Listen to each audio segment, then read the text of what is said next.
Well, good evening. Good evening to our guests. Oh, they ready. They here already. We had some technical difficulties, y'all, so I apologize. We've been doing good prior till today, getting on and getting started on time. But I thank y'all for your patience. Thank y'all for joining us last week. I was supposed to get on here. I was at the Joshua's conference in Ohio, and I was supposed to get on here and tell y'all that we would resume this week. And I was so lost in what I had going on. Forgot to get on here and tell y'all to just hold tight because I want to maintain consistency. The devil, he pulls at me with consistency, and so I still wanted to be honor what I told God I would do and bring y'all at least two Neil Appeal podcasts per month. And so we're going to do a back-to-back since we were out of town last week at the Joshua conference. And so we got Trey Beard tonight and Dr. Darlisha, who's going to share with us tonight.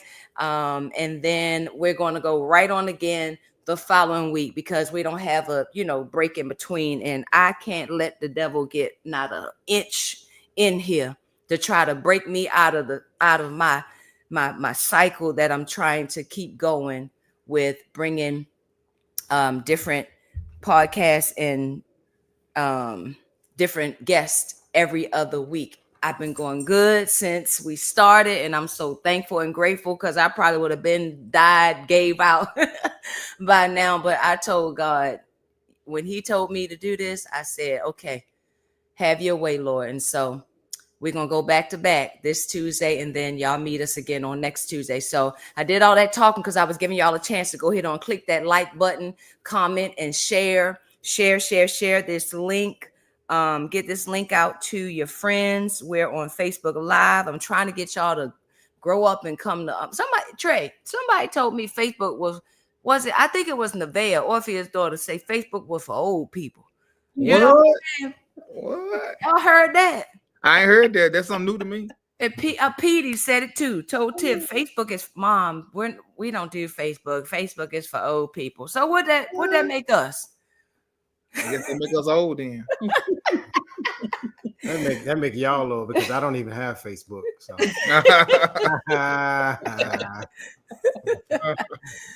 that's what they saying now. I mean, I don't know what else we supposed to use, but I'm trying to get the people on, my YouTube channel. So we're gonna we're giving them a chance. It's normally split too. We got some on Facebook and we got some on YouTube. So how was y'all's day today? I'm giving them a couple more minutes before we jump right in.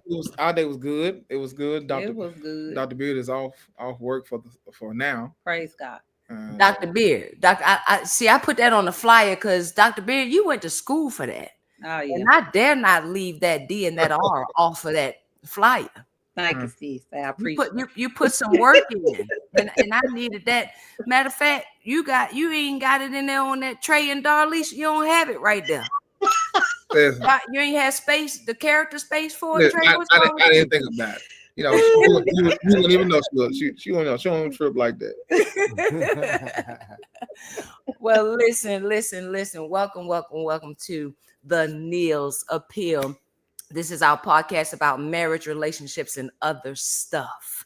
And so we just celebrated Father's Day, and while it is time for joy for many, there are some of us, me included, where it's just a little bit different, right? We kind of celebrate a little bit different with our fathers no longer being here on earth. And so it carries weight, memories, and sometimes pain. So tonight, we just want to hold a space to those of you out there that are experiencing what me and Trey are experiencing by joining us and listening in on some things that could possibly help you as you navigate through holidays. Holidays are the worst sometimes, right? People say, just think of the good memories. Yeah, but your father's still living, so that's easy for you to say, right? Yeah. And so I just want to thank y'all so much for showing up with us and your courage and your vulnerability that you're about to share here, because let's be honest, most men struggle to share, right? This is a problem all across everywhere you go. Most men, they just don't talk, right?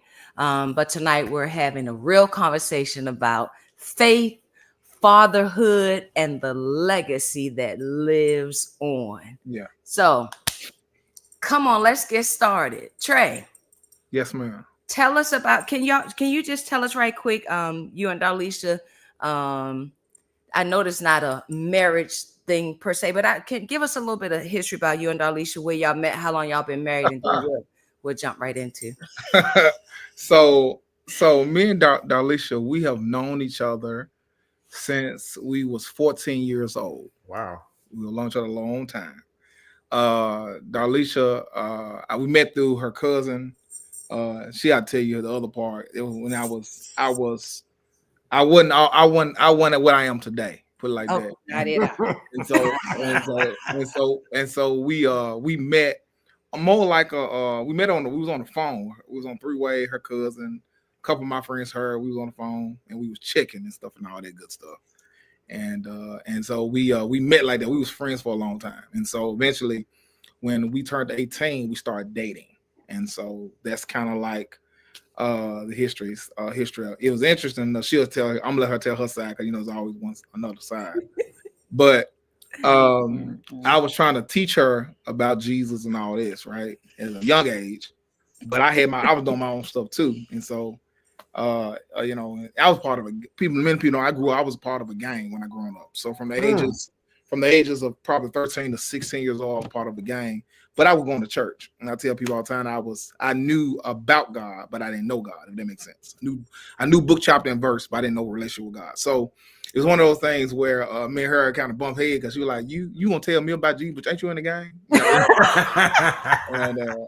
And so that's kind of like the beginning of our story. I'm gonna let her kind of share what she wants to say. Make sure she keep it cool and don't lie or nothing. But like he said, that was accurate so far, as I did meet him through my cousin. He actually went to school with my cousin, and we met on three-way, basically. Like some people say, where y'all meet? Like on the phone. But eventually, of course, we saw each other, all of that. But we weren't in that I like you type stage. But it did become a point where he taught me the gospel. He did teach me the gospel at 14. Wow. But of course, at that time, I was just like, I ain't hearing none of you saying, because you do more detriment than whatever. So anyway, eventually I did obey the gospel, and we started dating. And of course, our dating led to engagement, and here we are at 16 years of marriage. 16 years of marriage, and how many children? Two children. Two daughters. 9 and 4. 9 and 4. 9 and 4. Mm-hmm. Dang, Trey, you said you was in a gang, but you was around here. But Jesus loves you. Woo. Yeah. Huh? Yeah, I knew book, chapter, and verse. I'm a Pharisee in recovery. I just call him Paul Jr. He Paul Jr. He just switched masters. That's all. Yeah. I know that's right.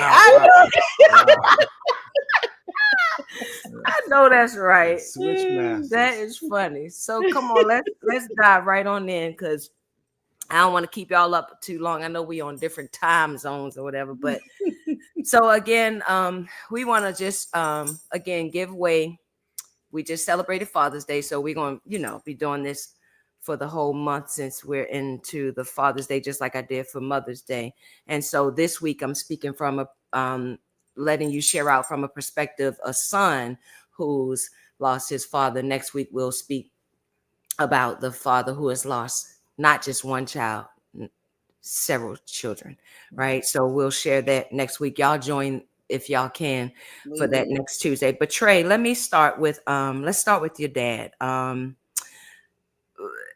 Before we get in it, if you want to share, let me give you the question, and then if you want to share something like a pet peeve of his or something that daddy didn't play, if you want to start with that first, you can. But here's the question for you. What's one lesson that he taught you that still shows up in your life as a father, a husband, or a pastor today? Right. Okay. So you can start off with, um, give us something. Okay. Let's see what daddy was. Listen, my daddy didn't play about attendance in school. So Mm. my dad was very, it wasn't that I don't feel good and stuff like that. You take something and go to school. And so daddy will say something like, you may not get on a roll, but you're gonna get perfect attendance. Oh Okay. wow. And so daddy made sure that I was at school every day. And so that's something daddy didn't play about, being very clear that we took education seriously. So Nice. Now, are you the only boy in? no, I have two brothers and two sisters. I'm the Okay. baby. So my both of my brothers have passed on. Oh Mm. man. So both of my brothers are passed. My oldest brother, well, my second to the oldest brother, he died when I was 9, and my other brother was killed in 2012. And my sister, I have an older sister. Tawana is 47 or 46, and my other sister is 41. I don't know if they approve of you telling their age right quick, Mhm. but Yeah, they'll be all right. They'll be all right. I'll tell you a story. wow, I didn't know you lost two. Trey, I lost two brothers. I didn't know we had this much in common. Wow. Yeah. I lost my oldest two brothers as well too. Oh wow. Yeah. One to COVID and one when Oh wow. COVID first came out. So and then not even a year later, my other brother's heart just stopped. He Oh was wow. driving and his heart just stopped. But so go ahead on and give me that one lesson that he's taught you that shows up somehow either as father, husband, or pastor. Give us I would say my daddy taught me what resilience looked like, to be resilient. mm, And so simply daddy would make sure that we not allow any obstacle to keep us from keep going. So in other words, daddy will say something like, take a good licking and keep on ticking. Mm. And he'll say stuff like, it's hard but it's fair. Suck it up like it's part of the air. So resilience. I like that. So it's resilience, being resilient in everything that you do. You can't stop um going because things are not going as way you want them to go. So as a father, as a pastor, it's embedded in me. And so yeah, sometimes people may think I'm doing it because I'm a pastor. That's not so much case, because my daddy instilled that in me, Mm-hmm. to slow down because things are not going right. And mm, so resilience is one of the things that has blessed my life as a father, as a husband, and then as a pastor. yeah. That's good. And we're gonna talk about that resilience later when we get down in those questions. So what would you say? Um is there a moment that you caught yourself sounding like your dad, either at home or in the pulpit? You got a Uh, moment where I think I do sometimes. Even with my own daughters, as I watch them grow and watch them mature, and as I'm disciplining them, and I say stuff like, you'll appreciate this later. You ain't gonna appreciate it now. Now, when my dad used to say that, I really didn't know what he meant by that, because at the time it didn't feel good, Right. and I didn't appreciate it at the time. But as I look back, I understand now what he was saying, and I'm Right. praying my daughters will feel the same way as they grow and mature and become women as well. So, I think a lot of my dad wasn't a preacher, but my dad was so he was so he was a man that instilled so much of integrity and character, and his spirit still lives on within me. So I think a lot of my dad, as I see his talk now, I think a lot of my dad is here along with me now. And he always used to tell me, I'm always with you. Even before he got sick, I'm always there with you. And I carry that. I still carry that. yeah. So you said before you got sick. So tell what happened actually. And then I want you to so we named this episode um a month before heaven. Yeah. What my father gave me and what I gave back. I thought Yeah. that was beautiful. Tell these people, what does this mean, a month before heaven? So all my life, again, I didn't grow up in the churches of Christ. I grew up. My daddy and my mother did not believe in what we call organized religion. So they was always those who was lovers of God and believers of God, but there was no such thing as for them organized religion or the idea of going to a church on Sunday. But I used to visit my grandmother in a small town called Ruleville, Mississippi. It's the Delta part of Mississippi. You gotta be What Ville? Ruleville. It's the home of Fannie Lou Hamer. You know who Fannie Lou Hamer is? Oh my goodness. Oh, tell me who Fannie Lou Hamer is. Somebody tell us who Fannie is. Who Fannie Lou Hamer is? She was one of those civil rights. Yeah. I know who that is. Okay. Yeah. Sorry. Come on, y'all. Come on now. Come on. Yeah. Come on. Why one of my guests ain't tell me who Fannie was? Man, come on. Come on. I know Fannie. Yeah. Come on, Fannie. Yeah, it's the home of Fannie Lou Hamer. Okay. Ruleville, Mississippi. She from the city. So my grandmother lived down there. I was visiting for the summer. My oldest cousin was a member of the Church of Christ, and they had a revival that summer. I went. She taught me the gospel. I obeyed the gospel, and so when we came back home for the summertime, they made sure that the bus would pick us up on Sunday. So my mom, and I noticed my mom and dad are not members of the church, but they didn't care if we go to church. They just told us, they don't believe in organized religion. But we go. So during this time, think about it now. I got baptized at the age of 11. I joined the gang at the age of 13. Remember that. So I was still going to church, but I was, I was going to church, but I was hearing, but I ain't gonna lie, I was a real deal Pharisee. If you knew me back then, I was a real deal Pharisee. So you got baptized first and then you joined the gang. That's correct. That is correct. The Jesus gang. No. Nah, this one no Jesus gang. No. This one no Jesus gang, sis.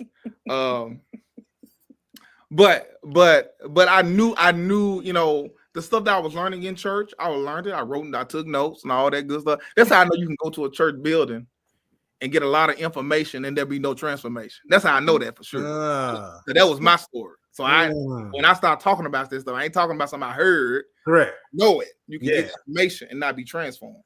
Come on. But be as it may, dad and mom, as I started growing older and started getting mature, I started trying to teach them the gospel when I was coming out of that, that phase. And they really weren't listening to that. So my dad got sick in August of 2021. We went to the doctor and we found out he had cancer. Fourth stage lung cancer. Everything in me dropped because my stomach dropped. Everything in me, because my dad is my hero. I've never seen my daddy get sick. I've never seen my dad cry before, ever. Wow. So I'm in this state, and my mind is blown because my hero got cancer, and we went to the doctor to find out what are some treatments that can take place. And the only thing they said was if he do chemo, it'll sustain him for a while, but he's at the final stage. So we're sitting there in the office, and my dad says to me, I start crying, flooding with tears. Dad said, let's go. And this is what Dad said to me. He said, son, people die every day. He said, it's just my turn. He says, we're no different than anybody else. People die every day. It's just my turn. He said, son, I asked God to give me 70 years so I can raise you. He says, I'm 72. And so as we was talking, he told me, be strong and all that. And so at this moment, I said, I got to at least try again to say something to my dad about this gospel that I believe that saves everyone. And I took the time to teach my dad, and my dad said, son, I'm ready. And I was able to go baptize my dad for remission of his sins. And for me, that was the greatest thing, because even though he's gone, I know he's with God. Come on. And so that gives me so much comfort. So my daddy wore this ring for 40 years. I have it on me right now. This ring right here. 40 years. My daddy, I've never took this ring off. I took the ring off as he was losing weight, as he was dying. I took the ring off. and it won't fit my ring, so I had to find somebody to resize it for me. It took me about 4 months because nobody could say they could do it. I finally found somebody that could do it. So I wear this. I've never take this ring off, and so people don't often know, but this ring means something because it's almost like my dad is with me. So whenever I'm thinking about it, I just kiss the ring. I think about it because a part of him is still with me. Yeah. And so I gave my daddy the first time that when my daddy was born, the second time I was able to witness. I wasn't there the first time, but the second birth, Yeah. I was able to witness the second, and I was able to contribute to that. Yeah. So 1 month before heaven, I gave him something. He gave me something, but I gave him something that I believe is greater. Man. That's good. That's good. Yeah. I'm touched. Yeah. And I already knew this, and I feel it all over again, and I already knew this part. That was beautiful, Trey. That was beautiful. So you was able to baptize your father, and then a month later, he passed away. He did. Darlisha, Dr. Darlisha. You don't, nobody teaches you how to help someone through a grieving process. What was that like for you? Y'all are pretty young. Y'all got a whole church, a whole growing church. You got all moving parts, and then his father passes away. How have you been able to navigate in helping through the grieving process for him? One thing that I have done is support Trey, because one thing that Trey didn't mention, like when his dad died, it's like death will be a back and forth thing for both of us within the last 3 years. So we're having to navigate all of this, but still show up for the people of God. Um, to go back to what Trey stated, when Trey dad passed away, he passed away on a Sunday morning.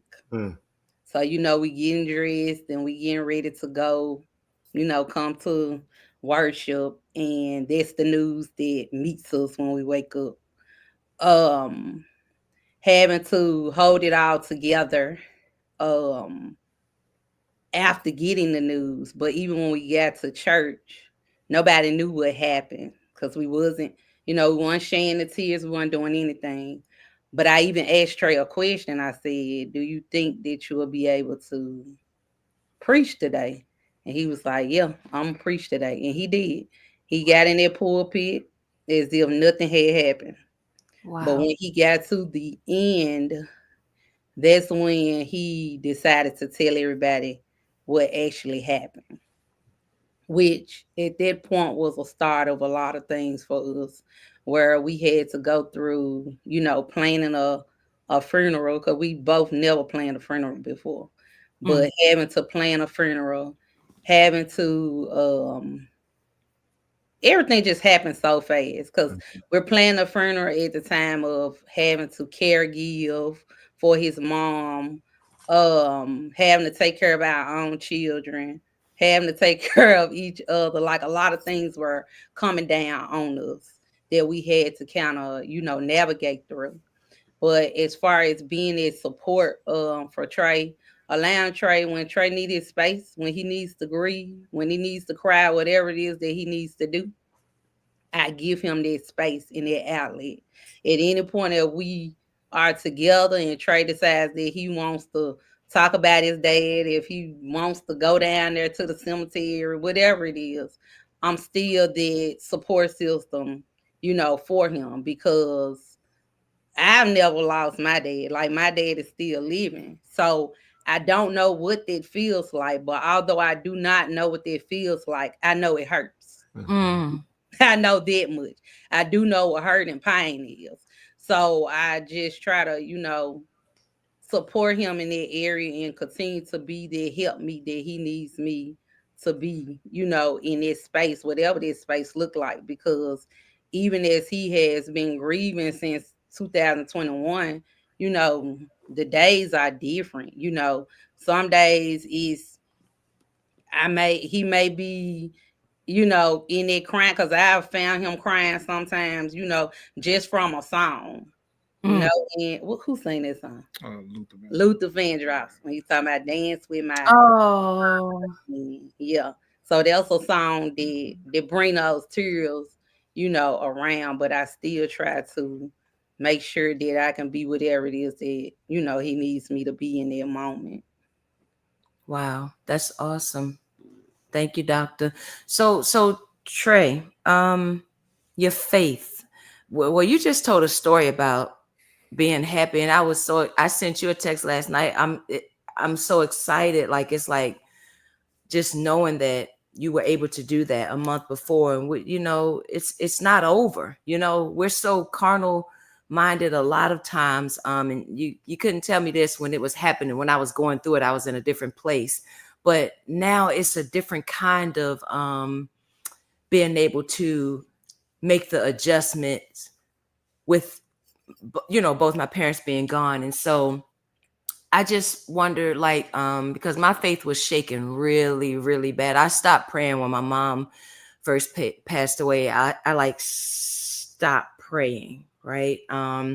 We just had a couple on last week whose daughter was murdered by her boyfriend, and she was an elder's wife, and even she said, or they said, like, you thought you knew God, and then tragedy strikes.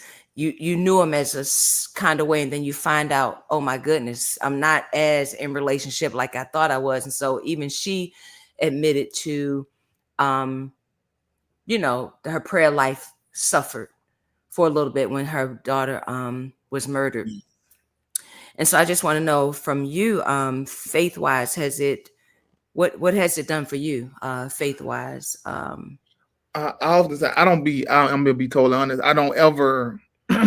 Some days I don't feel. I can't name the feeling. I mean, sometimes I'm numb, but it hasn't shaken my faith. I tell people, I'm always in faith, and when I mean something in faith, doesn't mean that I don't cry. I don't mean I'm not distressed or anything like that. It just means that I know God is doing something that I don't know. So I always look at when I'm in a situation like this. I was like, man, this situation was really it moved me because it was at a time that I don't think I was ready for that. I mean, it happened so quick. So that was the most time in my life. I've never been so stressed in my life, right? Because usually when you think somebody's going to pass, I'm thinking they're just going to pass. It's going to be here. It's going to be. It was a slow death. Mm. So I had to watch my dad decline, which emotionally that didn't do good well for me. So I'm praying to God, asking God to help my dad. I don't want him to suffer, but I had to watch the declines, right? And so, I was in faith. So I don't think it didn't shake my faith while I stopped believing in God. I just say, God, you're reintroducing yourself to me in a way I don't even know you. So I looked at it as, God, you're you're reintroducing me. I know you on certain levels, but now I know you on this level. Mercy. So this is a different level. So he just reintroduced himself to me because you become so familiar with God that you'll devalue God. That's right. And so God says, let me reintroduce myself because you don't know me like this. And so that's for me, that's what it did for me. Wow. I got a twofold question for you. So you said your father, it wasn't organized religion, but he was very spiritual, sounds like, right? So what do you miss most about him now that you're leading the church, you raising your own daughters, and you're growing as a husband? Because your mom and dad were still together before he passed. Yeah. So what would you say that you miss the most about and your church is thriving too, him not being able to be here to witness that? I don't know, you just tell us what you miss most about that, and then I want to jump into fatherhood. What fatherhood has taught you that seminary or ministry never could? Okay, so I miss my dad's presence more than anything. He's just his presence. Him being available is when I need to talk, or him just sharing just wisdom with me, per se. Because my dad, like I said, he wasn't a preacher, but my dad was so wise. And my dad would say stuff like, don't ever forget mother with. Y'all know what mother with is? Mother with. Yeah. I've heard it. I'm a It's country common, boy. I heard it's it. common sense. Yeah. So have common sense. Common sense. Yeah. Mother with. Mother with, yeah. He would call it mother with. You got to have common sense. See, my dad was old school. My dad was born in 1948. Y'all help me in the chat now. Don't Yeah. when he asks me, do I know something? Come on, feed me, Yeah. feed me. Yeah.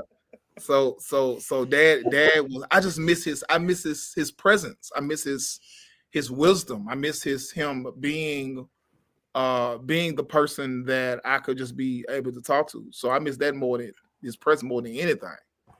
And something that my dad taught me that ministry or seminary could never teach me. My daddy was a gracious man, very gracious. Seminary ministry. I study. I try my best to study the ancient language, Greek and Hebrew. Seminaries can teach you that, but it's something about being with my dad who taught me something about grace in a sense of him. It's lived out, not so much in theory, right? But so much of live. This is what it looks like, right? And so I think that's information without transformation is just information. It's information, yeah. So for me and my dad has never preached a sermon, but he lived one.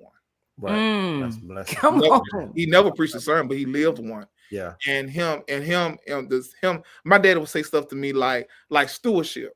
Like, seminary and ministry, we talk about stewardship. We talk about the importance of being stewards of your time, talent, and treasure. But my dad would say stuff like this. He said, son, don't live like the Jeffersons when you got money like Good Times. You got good time money, but you try to live like the Jeffersons. Don't do that.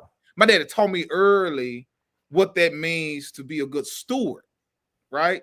But he showed that through his life, showing me don't try to impress nobody. Right. You got to impress nobody. Live for what you're trying to do, but that always stuck with me. Living like the Jeffersons, we got good time money. Listen, I ain't gotta live like the Jeffersons. He never taught a sermon, but he sure lived it. And so let me ask you this along those lines, since he didn't like, the church stuff, could you talk to him about the issues? Like if you were having issues at church, or did you feel like, well, I better not say this to dad, this is why he don't like. Well, I never introduced him to stuff, no chaos and anything like that. I ain't want to never put that bad taste in his mouth. But like I said, all my family, whenever there was a funeral or something, they knew that I was gonna be the one doing it. Matter of fact, a week before my dad died, his sister died. So my auntie died a week before he passed. And so I told him, I said, Dad, TT passed. He said, well, I knew that was coming. He already knew that she was, dying. Anyway, she was struggling with her health. He said, well, I can't go, but I need you to go. So I knew what that meant. That meant, okay, stand and represent the family and say something on my behalf. I never knew that when he went. So that's what I did. And as I was standing there doing it, it was hard for me because I know while my dad is laying on his deathbed, I'm standing saying something on behalf of his sister. And that was challenging. But yeah. But dad, man, I'm telling you, my dad was so strong. He was my Superman for real. Yeah. And like I said, and that's why I said that I watched my dad live that, and that's why I'm so big on integrity and living on character. My dad lived it. He wasn't perfect, but he lived that.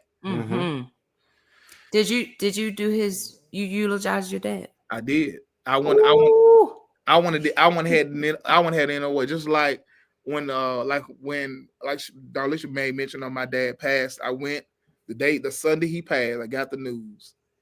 I went over there. My sister called me. I went over there. Went into the early Sunday morning. I kissed my dad on his forehead. Left out. She said, "You gonna preach?" I said, "No, I'm not gonna preach." I said, "Yeah, I'm gonna preach." So I'm gonna preach. I got up there, and because in my mind I said, I'm gonna preach about, and I didn't do this because I felt like I had to impress anybody, anything like that. But I needed to do that for me to preach through my pain, right? And that's what I did. And same thing. And I had a lot of friends asking me, "You gonna do your dad?" You're like, "I'm gonna do his eulogy." Eulogy means to speak well of. Ain't nobody can speak well of my dad like I can. Like you can. So I did that. Yeah. Dad had already told me he didn't want no long funeral. I did exactly what he told me to do.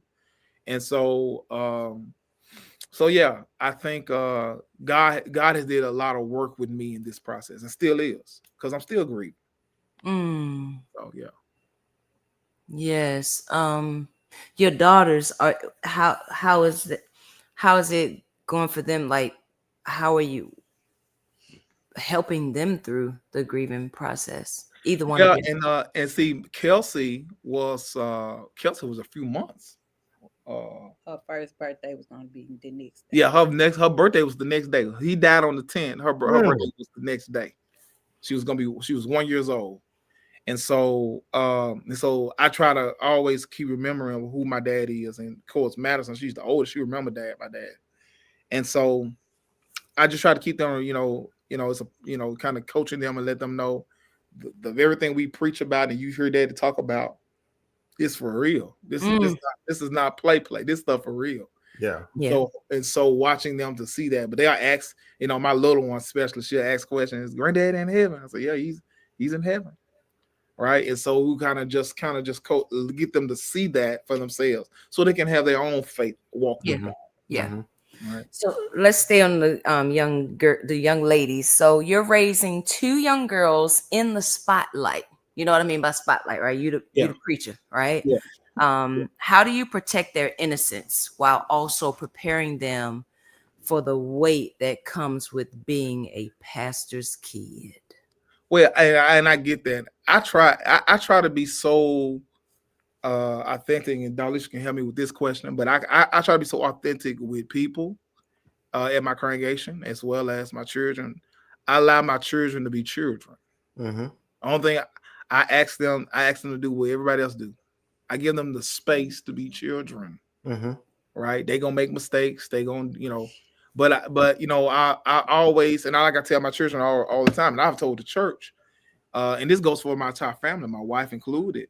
We are not the example of perfection. That's right. We are not. That's right. But we are the example of growth. That's right. Don't confuse the two. We are the example of growth, not perfection. So I make sure we have shared that time and time again with the church.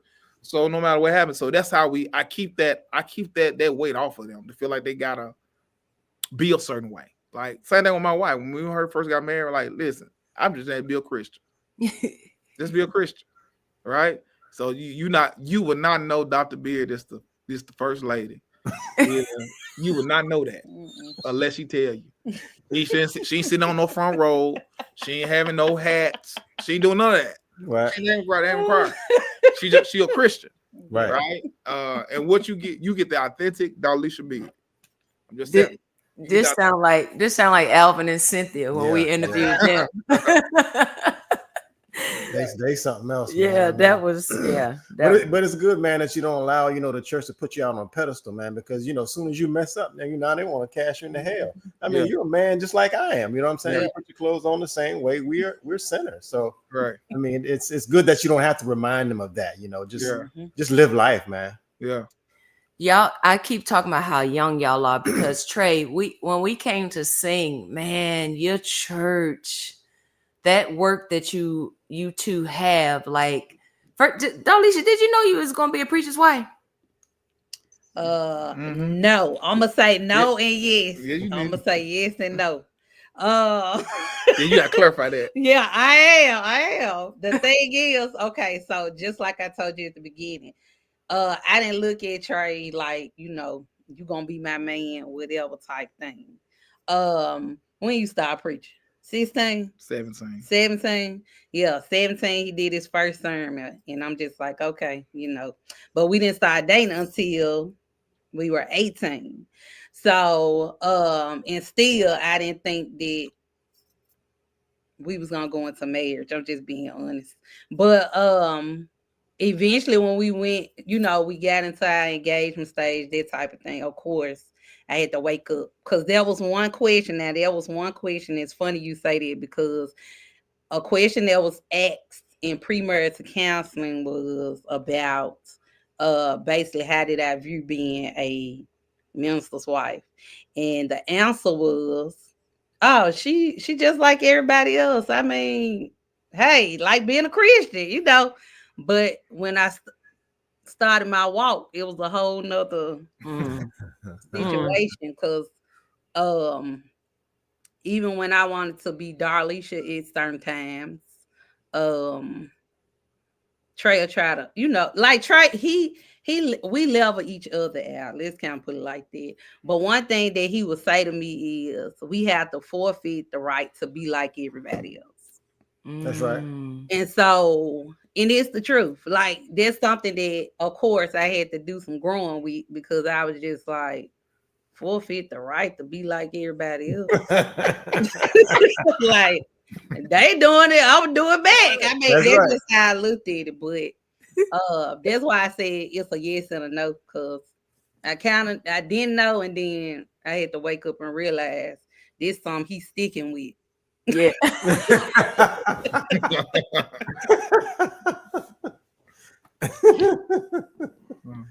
Ah, I wasn't ready for that. I wasn't ready for that.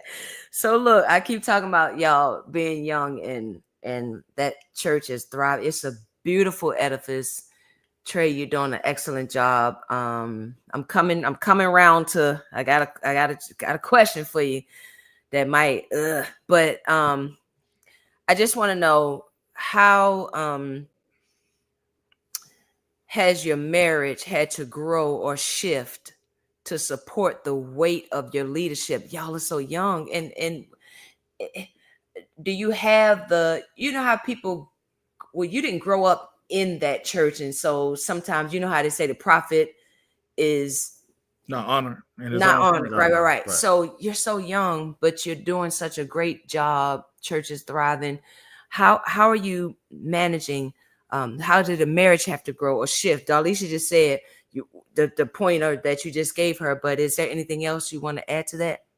Uh, Because there's some weight to that leadership. we oftentimes talk about this. Like I said, I believe that when any leader, I even told my leaders that you forfeit the right to be like anybody else. that's right. Because you're a Christian. You're a Christian, number one. You represent God. So sometimes people act in an immature way. You got to be the mature person, right? Right.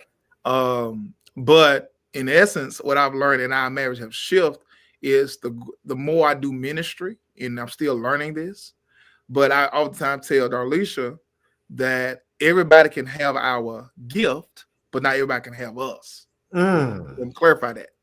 Now, Jesus in John chapter 2, same thing Jesus did in chapter 2, the Bible said that Jesus fed many people, but he did not entrust them.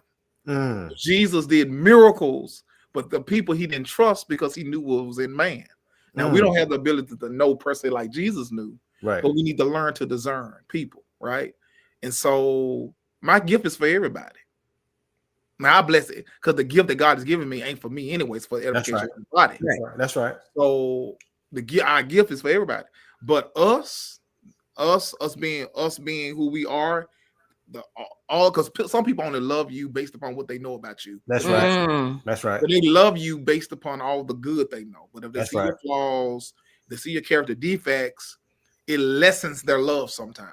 You got to know that doing ministry. You got to know that. You got to know that sometimes when people say they love you, they only love you because they only see the good part of you. That's right. That's right. Yes, yes, yes, yes. So you don't be ignorant to think, oh, they love me. Not that they don't see the other side. They don't see the other stuff. That's right. So we've learned how to do that well because we love people anyway. We love hard. Right. You got to distinguish between your gift and you. That's right. That's right. That's right.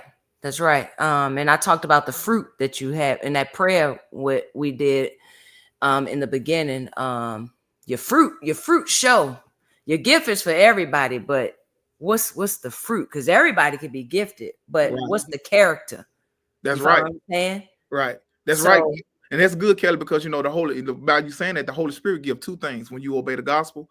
The Holy Spirit give you two things: gift and fruit. Gift and fruit. And so sometimes we look at people based upon their gift, and That's we right. think that they mature because of their gift. That's right. Oh, they can be immature and be gifted. That's right. That's right. That's right. But what is the fruit? Jesus said, I should know a man by a fruit that's coming By from the the fruit. fruits. Right. Yeah. By the fruits. And them fruits ain't they sour, they rotten. I'm not That's right. sure what's going on. You gifted, you can sing your butt off, but them fruits, That's right. huh? Doctor, why you laughing? So Trey, let me ask you this. You have made some bold shifts as a young leader.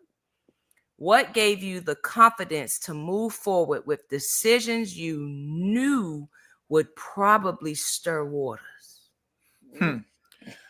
So I'll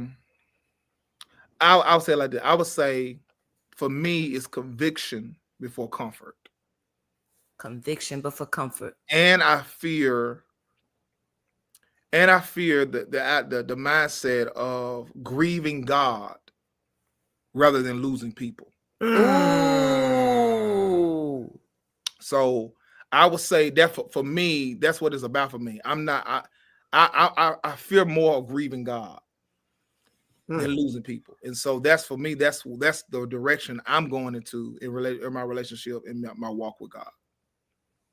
That's heavy. That's good, ain't Yeah, it? that's heavy. Great.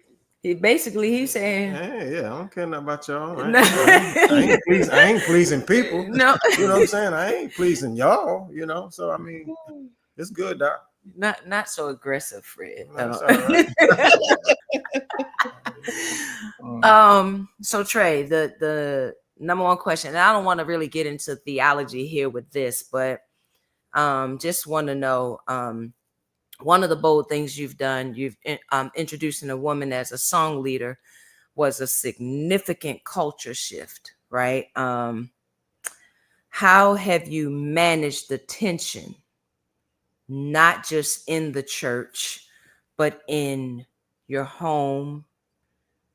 And because Darlisha looked like, don't mess with him, she about it. Like, how have you managed that tension in the home and the friendships and the church? Because some people probably not speaking to you now. Like, come on, give us that. I think it's kind of based upon what I said. I don't want to grieve God.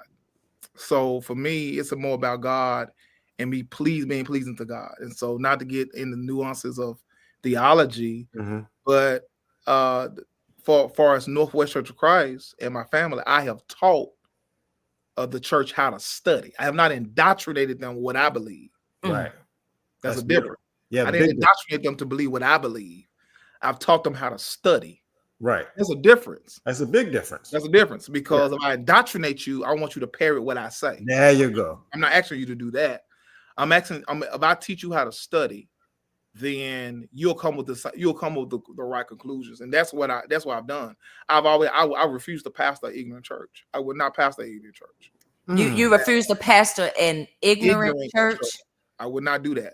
So y'all church, you taught them how to study. So they know you as an astute. They know you ain't just Gary. I'm not pulling stuff out of my head. Right. I'm not pulling stuff out of my head. So I'm a student of scripture. And I oftentimes say, and I say Northwest Church of Christ, we are a word assembly. I'm saying that again. We are a word assembly. Yes, we got high praise, but we are a word assembly. Yeah, we know about the high praise. Yeah. Well, we a word assembly. So, you can get caught up on sugar highs, right? And not be a word assembly. Sugar highs? Sugar high. You clapping and shouting, don't know what you're shouting and clapping about. That part. That ain't Northwest. That's right. People see the shout glad, but no, we're a word assembly for real. And so I manage the tension to make sure that we always a word assembly. What does thus said the Lord? That's the question you got to ask. What does God has to say? Right. Not what tradition says, but what does God say? And when I say traditions, I'm talking about man-made tradition. That's right. Not God's tradition. That's right. So I think that has been our essence. That I don't want to grieve God by not telling people what thus said the Lord. Right? And it's not like I'm telling people they got to do it this way.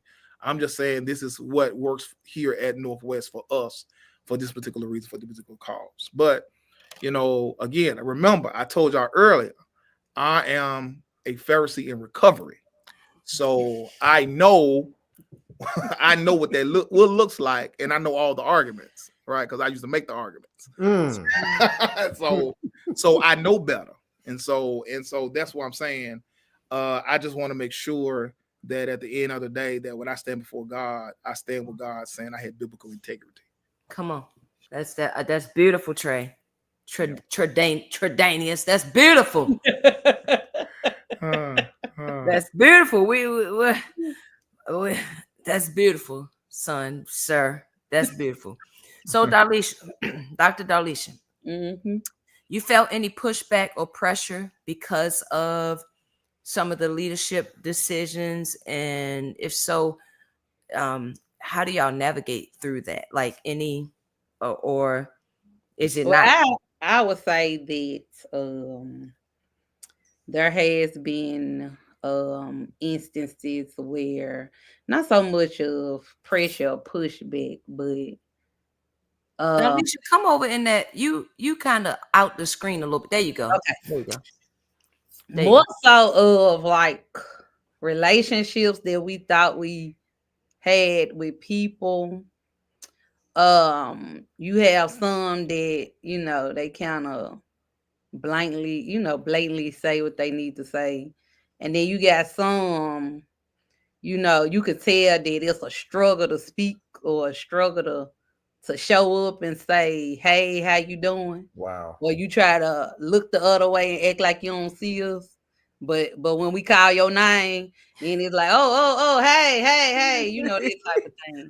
Yeah. So I can see that there has been a change in that. Not, you know, some people they want to do it directly, but they'll do it indirectly like that.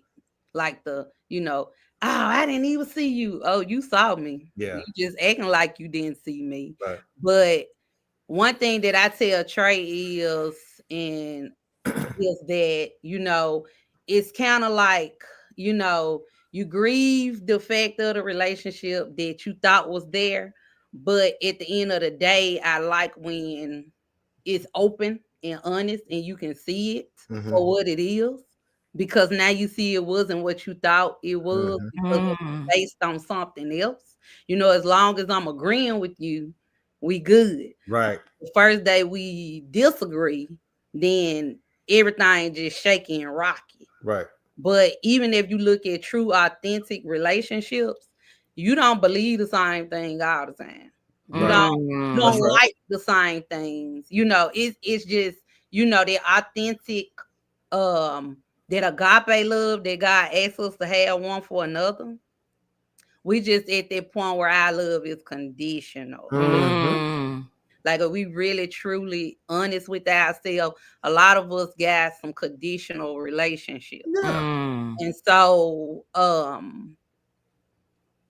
it you know, it was upsetting at first, but I kind of grips to just say I'm glad that it was revealed, because we would have just been operating off of the fact that we got things in common and that we, you know, we say the same things, you know, we like some of the same things, but it's just that conditional thing for certain people. You know how you're in a relationship and you say, oh, this the deal breaker for me, then this they deal breaker and I'm good with it. Right. Right. So, Darlisha, on you still, coming back to you. So we understand that ministry can be heavy, but it can also be beautiful, right? We can agree with that, right? Yeah. It's that's everything in life. So how do you help protect your home and your husband's heart from what ministry sometimes can take out of him? And so some of the examples are like emotional availability, like after pouring into others all day, many pastors come home emotionally drained, leaving little left for their spouse or the kids, right? Are you like, let me give you another example and you could just pick from here. As far as time and presence between meetings, counseling, preaching, and unexpected crises, pastors often miss important family moments or quality time.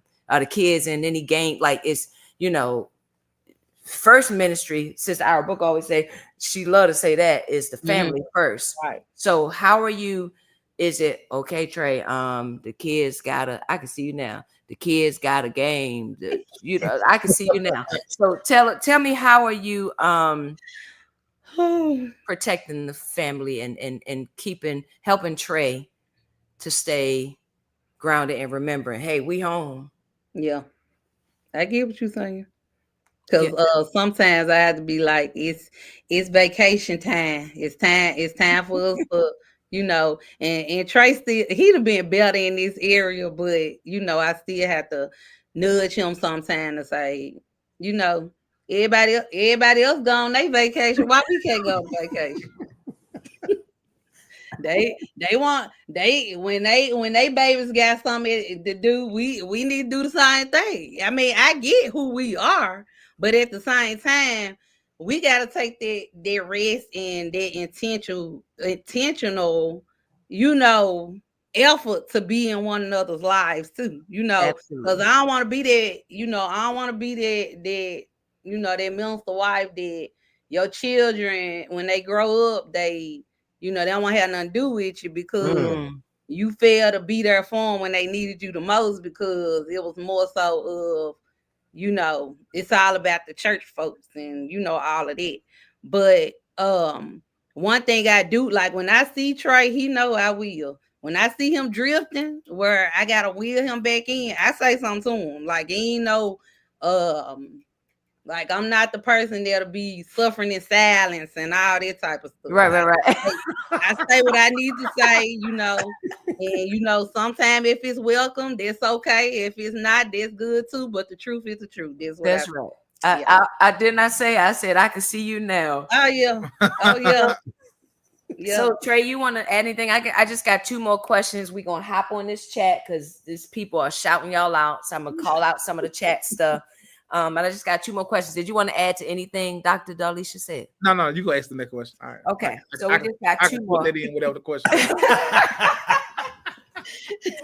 We got 2 more. So I remember you saying, your dad, he wasn't he was spiritual, but the whole church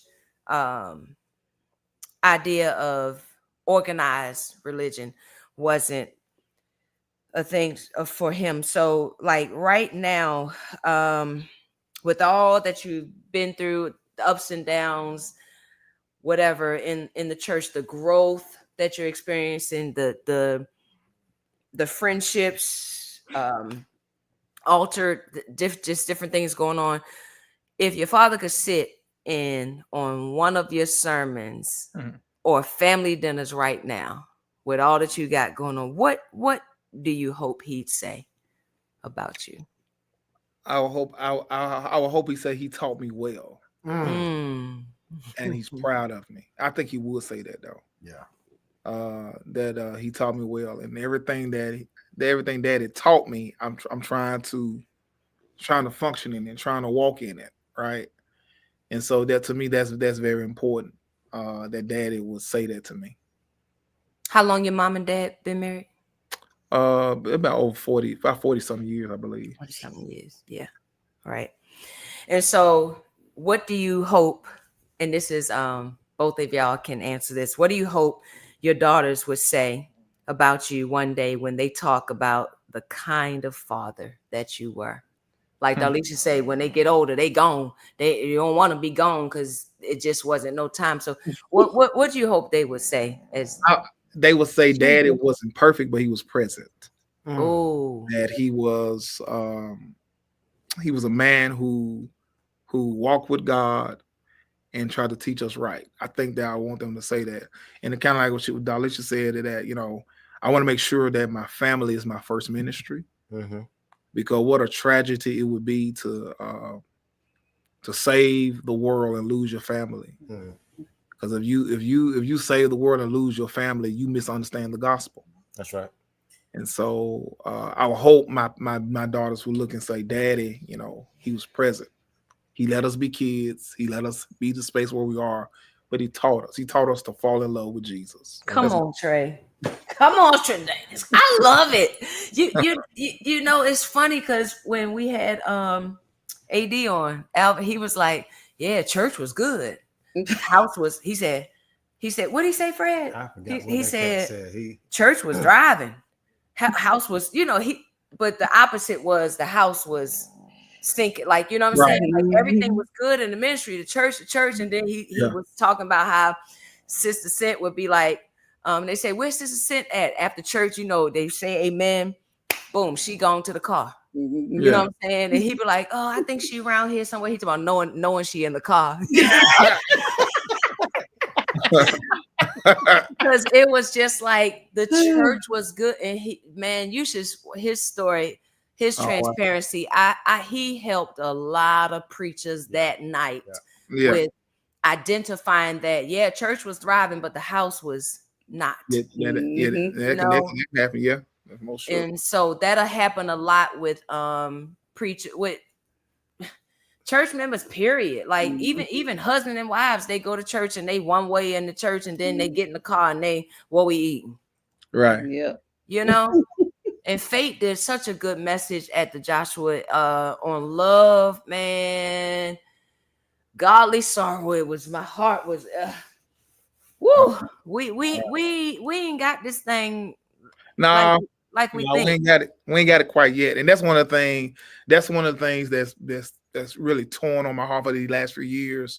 Rethinking church, Right, and seeing church as a community of believers, a community, and that's important, right? Because man, how we see church and how we describe church, we'll have to explain it to Jesus if he was walking on the earth. And that's the struggle. It most certainly is not church the way he intended it. Right. You follow what I'm saying? Right. No. And me and Fred, we our mentor, we love our mentor because it's three ways. You got culture's way, you got church way, not church as Jesus intended it, but church how we have made church. Right. And then you got the King's way. Right. You know what I'm saying? We focusing on kingdom marriage. Right. Kingdom marriage means the last shall be first, everything upside down. You know what I'm saying? It's not you make me happy or you don't make me happy. I'm supposed to be holy. Yeah. And if I be holy, the happy come. Yeah. You follow what I'm saying? And so it's just we have so changed the idea of what God has intended for church to be like and church to look like. You know what I've come to? There's a Jesus sometimes that's in our head that ain't the Jesus of the Bible. That's what I discovered. That's right. Even Jesus. The Jesus you talking about is in your head, but they ain't the one in the Bible. That's right. That's right. That's crazy. And just like Dr. Delisha said earlier, man, everything is based upon conditions. You know what I'm saying? Even with him, we have conditions. Yeah. If he doesn't provide this, you know what I'm saying? We this way or whatever way, but it's crazy. Let me jump on this chat and then we're going, man, this has been well spent. I appreciate y'all. We appreciate you. Thank you for the invite. Yeah, y'all have helped. Y'all have shared, man. Oh my goodness, where'd the chat go? You see that? Well, the whole chat disappeared. Okay, let me go to YouTube. We got let's see what we got here in YouTube while I work on this. Fred, can you read those while I work on this? No, you want to work on that? You don't want to read the chat. All right, we got Paula Johnson Rogers. Greetings, everyone. Y'all know who Paula is? That's Sister Rogers. I know Paula too, don't I? Yeah. Thanks for your support, Paula. We got to she's to Quita Cole and Sherry Ross. Good evening. Oh, y'all, they came out for y'all. Hey, everybody. Who is that? Kayante. Oh, that's Kyatonie Miles. Oh, Katanya. Yeah, Katanya. I said Keontae. That wasn't right. I'm so sorry. I butchered your name. Somebody, Camille said, "Show you right, sister." That you must have been saying something, Dr. Darling. That's a biological sister. Okay. Sherry, that was who, Trey? That's Darlisha's sister. That's another doctor. Okay. Come on. The doctors all in the house, ain't they? We got Sherry Ross said guilty. I don't know what she was talking about, but something she confessed. She said she's guilty. We got Lakibia Kenner. Yeah, all my members on tonight. Yeah. Hey y'all. Sherry Ross says beautiful story. The Miles says amen. Okay, Lord mercy. That's Paula. All praise to God. We got hands raised. You're both doing an outstanding job raising your beautiful family. That's from Paula. And we love you both. That's from Paula. Beautiful transparency. They are wonderful together. That's Karen Williams. Y'all, that boy, they out here. What this is? Monday Mad. What is called? What is it called? Monday Manor. Monday Manor. We done went to Transparent Tuesday. I don't know. We they here. Thank you for your transparency. We love you both. And then we got yes, take care of your family. That's right. The first the ministry. That's the first ministry is the family. Thank you. That was beautiful. In the Camille Tabor Cobb says she's in the house. Somebody Smith family says love my pastor and first lady. She didn't know she was gonna be a first lady. Smith family. So she claims she didn't know. We don't know about. And then I got the chat back up. Thank you, Fred. Fate. Hey, Fate, boy, that lesson, Fate. Listen, Fate. That lesson on love. You bless my soul, my spirit. I don't know, Fred. You see it yet? You don't see no change, Fred? No, I'm asking. I thought you were asking me, did I see it? Did I have a witness? It? You said he needs fruit. He needs fruit. Right, yeah, I need fruit. I need fruit by the truckload. Fate said that's a great shirt, Trey. I got it when I was at the conference of Fate. What did it say, Bryant? Kobe Bryant. Yeah. Tracy Jefferson, one of our main supporters, she says conviction before comfort. Yeah, that was good. Mama Booker, our Booker says the same thing, conviction before comfort. They like that.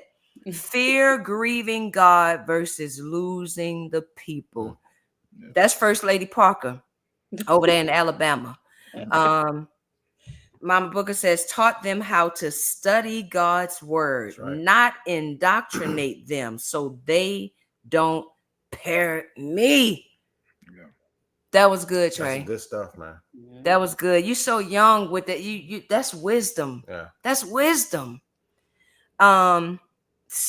Trey is definitely his daddy's baby. Old soul. That's what First Lady Parker said. Harrell, hey brother Harrell, Thomas says teach them the word. That part, First Lady Parker says that part, Trey, fall in love with Jesus. Rethinking church in all caps. Yes, because we have that thing so twisted.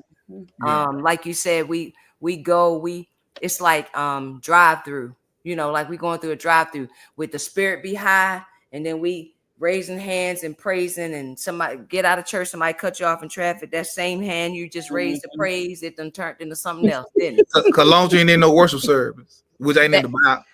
Which ain't in the Bible, by the way. I ain't trying to be filled out, but which ain't in the Bible. But yeah, long I can do that when I'm in traffic. That's right. Right. That's right. Ain't that crazy? That's the human side. Carnal thinking. Thank you, Darlisha Bid and Trey.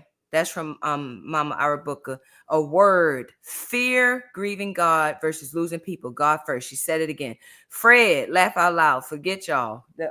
When you say that's First Lady Parker said that. When Trey, that was harsh, Fred. You was a little Tredania said it a little more tender. You gave us the Peter version. Yeah, hey, Pete, my dude. I love Peter. That's what my name. If any disciple would have had a tattoo, it would have been Peter. Yep. Them fruits. She must First Lady Parker repeating me when I said them fruits. Everyone can access Everyone can access or have access to our gift, but not everyone can have access to us. Love that, Trey. Um, Let me read a couple more. Yes, great statement. An example of growth. Great ministry together. Powerful. I'm like, don't even call me first lady. LOL. That's what, that's what First Lady Parker said. That must have been when I asked you, did you know you was gonna be a first lady? Let's see. Example of growth, not perfection. Yes, I had to preach through my pain. This is real. That's when you said that, Trey. About your dad. You went on ahead and preached anyway. You didn't let your circumstances, you know what I'm saying, Right. deter you from the your church still needed to hear a word. And the fact that you went through the whole sermon, Yeah. resilience, like you said, that's Yeah. something your dad instilled in you, and you are, like First Lady Parker said, you are doing that. Sister Ira Booker said he lived a sermon. Great example. First Lady Parker said, let me write these down. Y'all been saying some stuff. Y'all been dropping some jewels out here. Laugh out loud. Don't live like the Jeffersons when you have good times money. I love that. You said something else in the beginning. I got to go back and rewind and watch that. What that your daddy said. Yeah, I like your daddy. Oh, Old school. don't live like the Jeffersons when you have good times money. Yeah. Wow. God, you are reintroducing himself on a whole new level. In all things, acknowledge him. You didn't feel abandoned.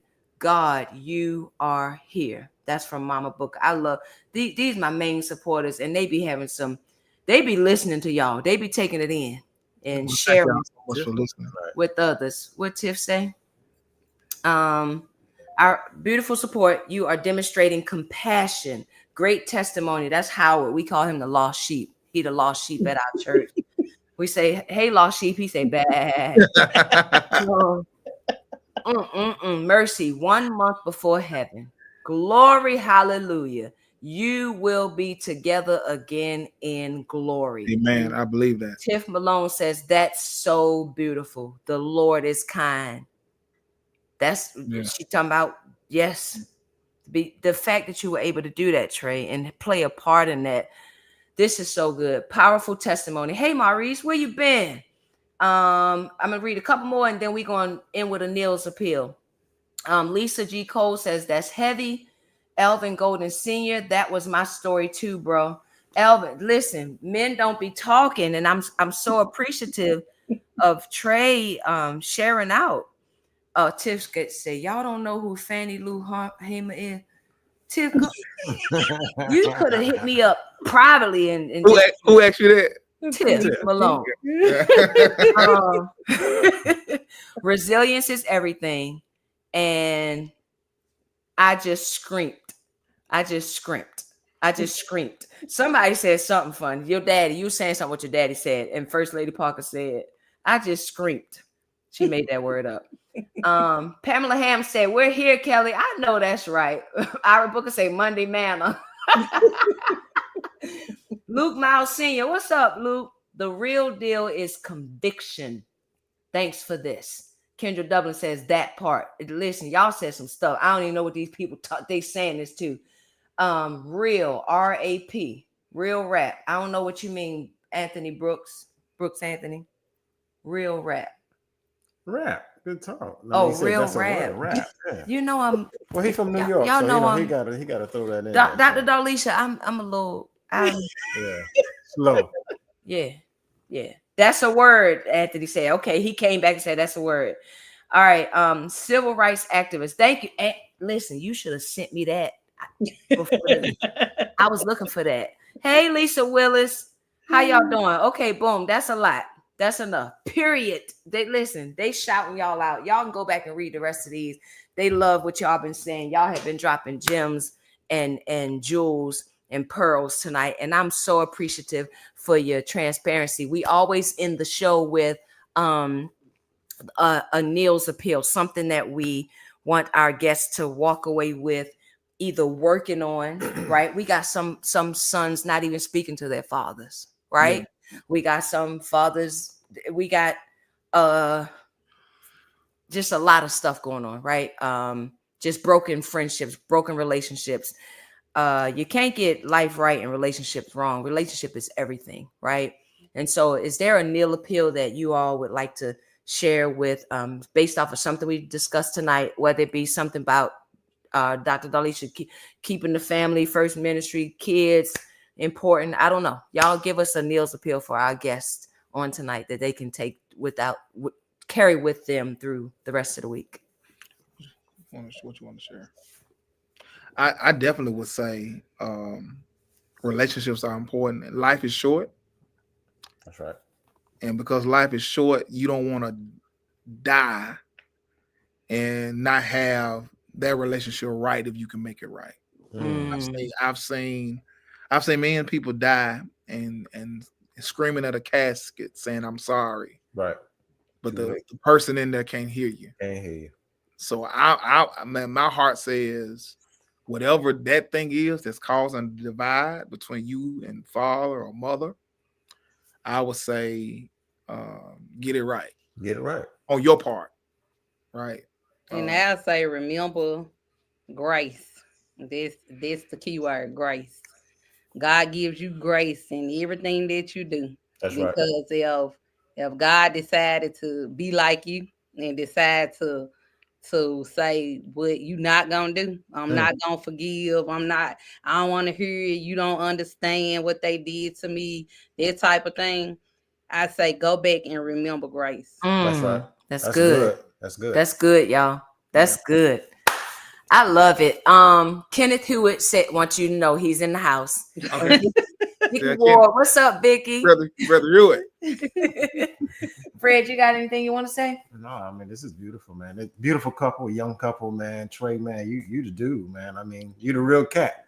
I mean, you don't expect for folks to, you don't preference your, like you said in the beginning, you don't preference. How can I word it?